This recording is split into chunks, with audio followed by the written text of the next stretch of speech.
Hey guys, Frisian here. We have this 2008 Chevrolet Uplander and we are changing the left and right struts, the left tie rod, outer tie rod, and the rear shock absorbers. Okay, so let me get to it and tell you what you need. Alrighty guys, so once you remove your wheel, the lug nuts are 19 mils, the tie rod is a 18 mil, and to remove the tie rod, just loosen this nut back here with your crescent and then unscrew the tie rod.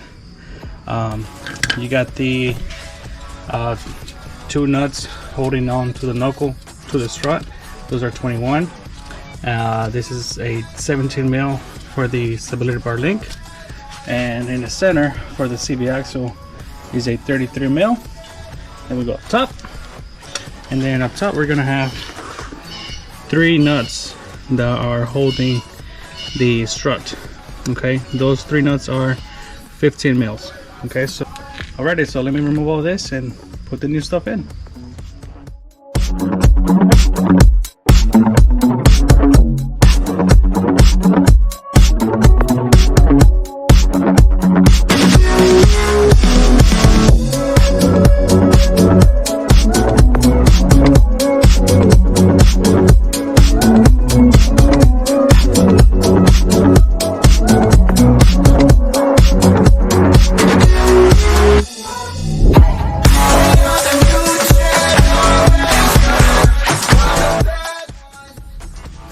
Alrighty, so now we removed this strut completely, and we're left over with the tie rods. So I am replacing the inner tie rod as well as the outer tie rod. Okay, so to take this off, down here by the plastic boot, there's a if it's original, most of the time it's going to be a clamp, and what you want to do is just get the edge of it and pop it out. Okay, and then for the tie rod itself, just loosen this nut right here with your crescent wrench, and then unscrew the tie rod just so you can know how many threads were in there. And once you do that, put your new one in with the same amount of threads, and that will give you as close as possible to the alignment that it had before, although it's super recommended to get an actual alignment at a shop. Okay, so that's what this customer is going to do. So anyways, let me replace this, and yeah. Alright, so we got our new tie rod in, the inner and outer.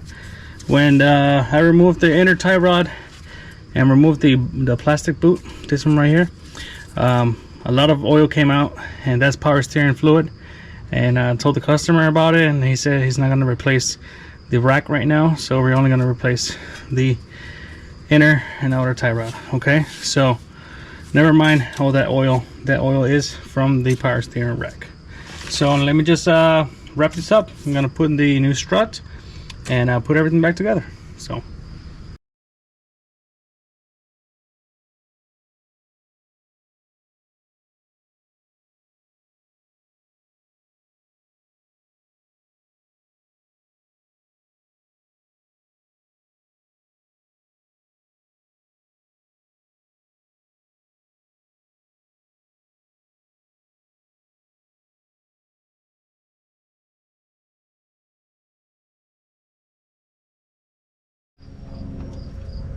driver's side is completely done.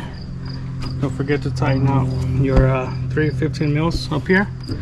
The only difference between the driver and passenger side, okay, is that you need to remove this fuse box. Okay, not entirely, just you got two 10s right here. Pop it up, move it to the side, then you're gonna be able to reach in here. Okay, you also got three 15s.